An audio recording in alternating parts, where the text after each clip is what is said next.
That's just a line you don't cross. That's for the fighters. Just stay out of that. Do your business.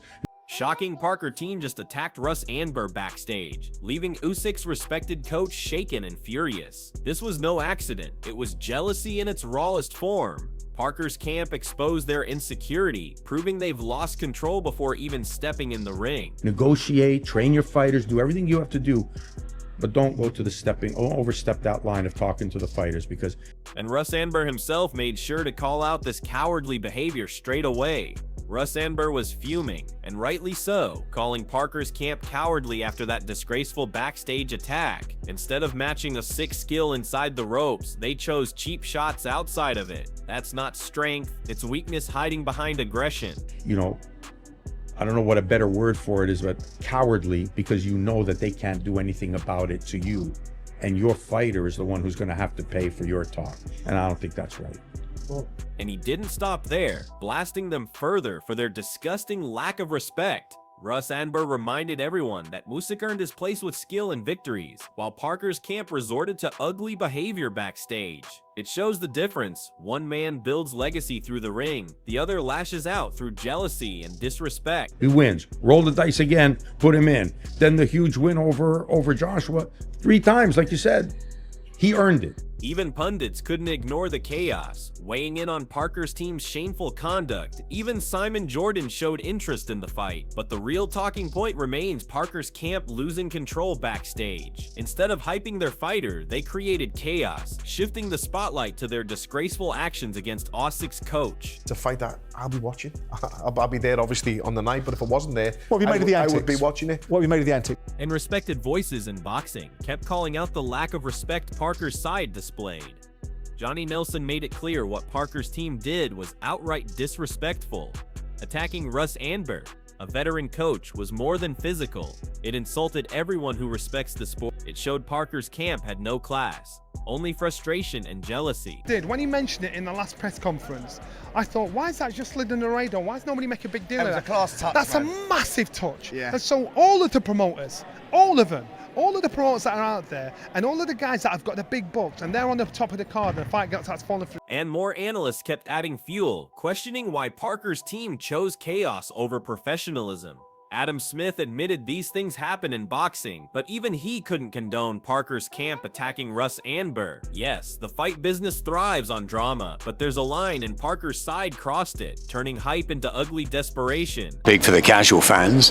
Do we condone it? I mean, in boxing terms, should that happen at a head-to-head? Of course not, but these things do happen. This is the fight business, and it's just made it even bigger, and we wait to see what happens next. What's up, WWE Universe? Breaking news, Roman Reigns just dropped a bombshell on social media. The tribal chief hints at a potential dream match at SummerSlam, and fans are going crazy. Could this be the biggest match of the year? Drop your predictions below, and don't forget to smash that like button. Come up short, but he's had that experience.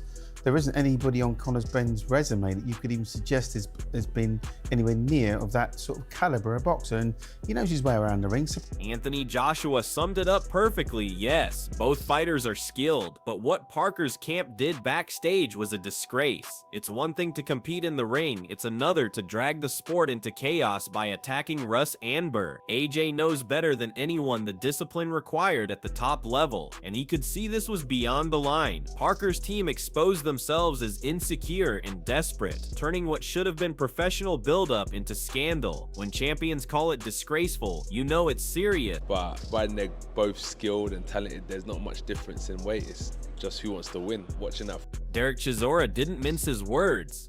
Parker lashed out because he simply can't earn it like Usyk. That backstage attack on Russ Anber was the action of a frustrated camp that knows their fighter isn't on Usyk's level. Chisora's right, Usyk is a different beast, a champion who earned everything through skill and grit. Parker's camp, by contrast, tried to bully a coach to mask their insecurities. It's the oldest trick in the book. When you can't match greatness, you try to drag it down. But in doing so, Parker's side only revealed how lost they really are. Oleksandr Usyk, or is that too soon? To leave Usyk alone. Usyk's a beast, man. Different beast. Different beast. And with more voices piling on, it became clear this wasn't just drama, it was a stain on Parker's camp. Anthony Joshua was highlighting the brutal one-punch knockout power that defines heavyweight boxing, but what overshadows this is Parker's team showing none of that energy in the ring, and instead unleashing chaos backstage. Usyk's coach, Russ Anber, became their target simply because Parker's camp couldn't match Usyk's brilliance. AJ knows the truth, knockout power matters, but discipline and professionalism matter just as much. What Parker's side displayed wasn't toughness, it was weakness. Attacking a respected coach proves they're already defeated mentally. They see Usyk as a beast in the ring, and out of sheer frustration, they went for the one man who represents his preparation. That's not how champions behave, that's how desperate teams act when they've run out of answers.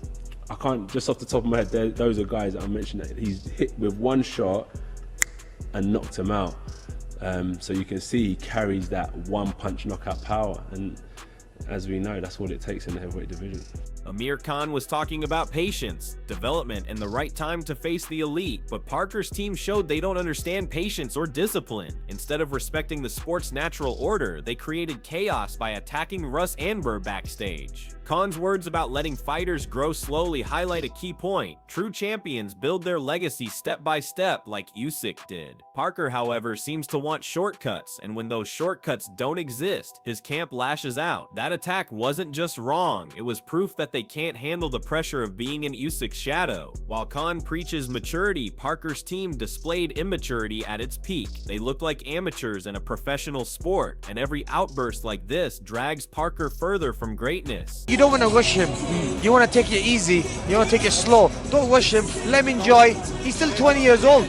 Let him get to 22, 23 years old. That's then you start putting him in with the top names in boxing, like the Usyks and like the Wilders or even the Joshuas and the Furies. At the moment, I think you should keep on building him. Let him keep on winning like this. I mean, if he... This breakdown perfectly exposes the gap between fighters like Usyk and those still finding their way. Usyk is a master technician, a man who earned every big fight by proving himself step by step. And that's exactly why Parker's team lashed out. They know their man doesn't have the tools to school Usyk in the ring. The jealousy bubbled over backstage, where instead of strategy, they resorted to cheap shots on Russ Anber. It's telling rather than building Parker's career with patience and respect, his camp tried intimidation and chaos. But attacking a coach doesn't change the reality, it only highlights their insecurity. Frank Warren and others talk about timing and readiness, but Parker's team proved they're not ready for the big stage. You can't shortcut greatness, and you certainly can't bring down a champion like Usyk through cowardly ambushes. But at the same time, he may go in there and get absolutely schooled by Oleksandr Usyk.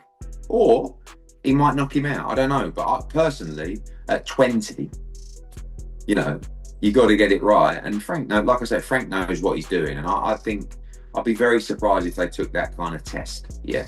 The backstage attack on Russ Anber wasn't just a moment of madness, it was a window into Parker's camp and their mentality heading into this fight. Usyk's side has shown nothing but composure, professionalism, and belief in their fighter's ability. Parker's, they've shown fear, desperation, and jealousy. By targeting Usyk's coach, they expose themselves as a team already beaten in the mind. Because if you truly believe in your fighter, you don't waste energy ambushing trainers. You focus on proving it in the ring. This was not strategy, it was surrender disguised as aggression. What's truly at stake here is reputation. If Parker somehow pulls off the upset, it will be tainted by the stain of his camp's action. And if he loses, this ugly episode will define him as the fighter whose team couldn't handle the heat. Usyk is mentally unshakable, Parker is already cracking, and the line has been drawn. So the question now, are you backing Oleksandr Usyk to rise above the chaos? Or do you believe Joseph Parker can silence the critics despite his camp's disgrace? Drop your thoughts below. This debate is just getting started.